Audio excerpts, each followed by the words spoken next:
The first step in testing the barring device is to remove air fittings.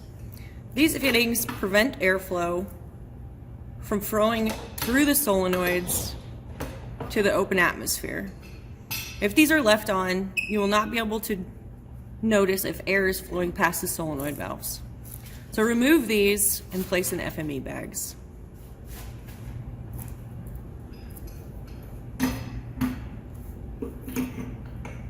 The next step is going to be taking and connecting the controller. The controller is connected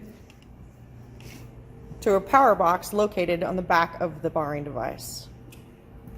You'll notice on the controller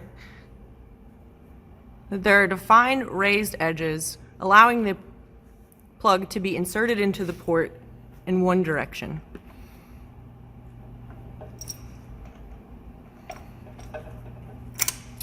Once installed, lock down the locking collar to ensure the plug cannot be removed easily. Now you'll want to put 110 power to the actual box. This will provide power to the solenoids and to the controller, allowing the operator to control the flow of air. The next step will be to connect service air. We are using a 3/4 inch hose with Hansen fittings.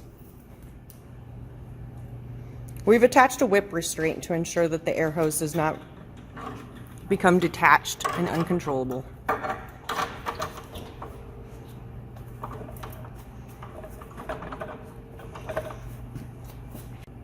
Next, we are going to test the solenoids. Ensure the solenoids are properly unlocked prior to testing. You can see that there is a flat on the solenoid locking device that will need to be aligned with the pin. If this is not done, the solenoids will not be allowed to move properly. Note there are 2 solenoids and both will need to be unlocked. Once the solenoids are unlocked, you can take the controller and cycle the forward and reverse and ensure the solenoids operate. So you'll note on the controller the forward and the reverse and the stop buttons. When pressed, you can actually hear the solenoid operate, and there's a light that illuminates to show operation.